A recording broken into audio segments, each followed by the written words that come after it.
Whenever we hear the word India, there are numerous number of thoughts that come to our mind. Population crisis, traffic, corruption, poverty, beauty, spirituality, secularism, mixed feelings and emotions. But there used to be a time when India was one of the richest countries in the world. In fact, it was the richest country in the world. Up until 1700s, the GDP of our nation was 23%. The entire continent of Europe's GDP in 1700s was less than that. India as a nation had more GDP than the entire continent of Europe. This is a country which produced a lot of inventors, astronomers, physicians, sages, mystics, mathematicians, kings, and the list keeps on going. But today, we have lost our innovation. Let's leave education and culture alone. But even in entertainment, so many things have been adapted from the West, and it has become so cool to act like a Westerner. Our schools are only made to do the rote learning, which was even set up by the Brits. Schools have become perfect manufacturing hubs of workers for numerous number of corporates all around the world. We don't learn about our culture. We don't learn about the true ethics and values of this nation. And all of this was perfectly planned and executed by the Britain when they replaced our ancient Indian education system. Let me read out to you what Lord Macaulay addressed to the British Parliament in 1835. I have travelled across the length and breadth of India, and I have not seen one person who's a beggar, who's a thief. Such wealth I've seen in this country, such high moral values, people of such caliber, that I do not think we could ever conquer this nation unless we break the very backbone of this nation, which is her spiritual and cultural heritage, and therefore I propose that we replace her old and ancient education system, her culture. For if the Indians think that all that is foreign and English is good and greater than their own, they will lose their self-esteem, their native culture, and they will become what we want them, a truly dominated nation. And I would be wrong if I said they didn't succeed. They did succeed. And this was passed down to us for generations after generations. All the way through the silent generation, which was the pre-independence generation, and the baby boomers generation, which was the independence generation, and to generation X, Y, and Z. To this very day, we are following the same education system. This has caused us to lose our values, morals, ethics, and not know who we truly are. But it is never late to educate ourselves using the internet, one of the most powerful tools on this planet. And so long, the people who have tried to hide all of this from us can no longer do it. There is a famous saying which goes like, the sun never sets in the British. But do you know that people could do A-levels in British history and not read a line about Britain's colonial past?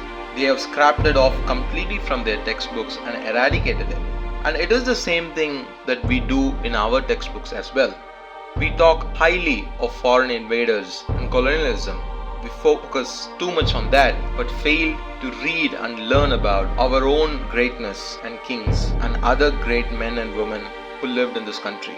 People like Chandragupta Maurya, Ashoka Maurya, Maharana Pratap, Prithviraj Chauhan, Chhatrapati Shivaji, Rajaraja Cholan, Bimbisara, Rajendra Cholan, Krishna Devaraya, Kalidasa, Buddha, Chanakya, Mahavir. The list goes on and on and on. Do you know that an ancient sage named Shashrudha did the first plastic surgery about 2000 years ago? Did you know Buddha spoke about subatomic particles? Did you know that the first international university was from India, the Nalanda University? Did you know a sage named Acharya Kanand spoke about the atomic theory 2500 years ago? Did you know that the speed of light was mentioned so precisely through the modern day calculation in a book named Surya Siddhanta? We can keep on piling up hundreds and hundreds of did you know, but are we ready to educate ourselves? All of this but still a lot of us know none of this. Why? So much pride, heritage and glory in our past, but yet we know none of it. Because for centuries upon centuries, this nation suffered foreign invasions and colonialism. Did you know that millions and millions of people were massacred and killed from Kashmir to Kanyakumari? Did you know that some of the greatest genocides and Holocaust to ever take place in the history of mankind was from India? It's not the glorious Indian history that we don't read about. We don't even know about India's dark history. Numerous number of libraries, educational centers, temples were completely destroyed, were uprooted so that they could erase this glorious past. The documented history that we have is only 10% of the actual history. But that is enough to surprise the entire world. That is how massive and huge our ancient knowledge is. The land which spoke about karma, reincarnation, manifestation, the art of meditation, the yogic science, medicine, cosmos, so much more and so much more. This has always been the land of seekers, a secular land. The concept of Ishtadevita or Ishtadevam originated from this land, which lets us pick up or worship our own God. Thousands and thousands of deities for specific knowledge and for specific purposes. All of this, our history, our pride, our culture, our values, ethics, scrapped off from our textbooks for God knows why. Our country needs us. It needs the internet generation. It needs us, the generation Y and the generation Z. All we have to do is just to educate ourselves and know our roots and history. I remember when I was giving so much importance to history, I was in 7th grade, and in front of everyone, a teacher told to my face that Indian history is just like a storybook. It's rubbish. It's not gonna get you anything in life. I was heartbroken. And to this day, whenever I think about it, I'm just sad. Because as long as this mentality continues to exist, our pride and heritage will cease to exist.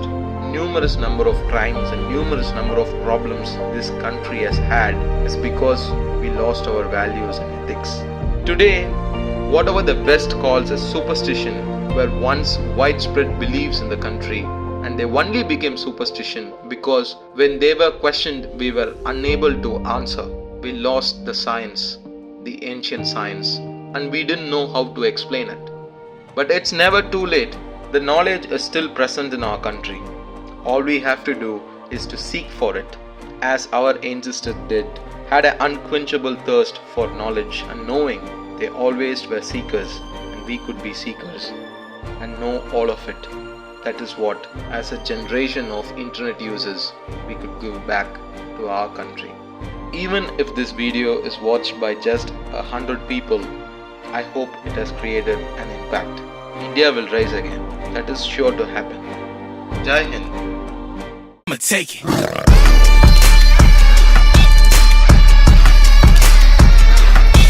Take it.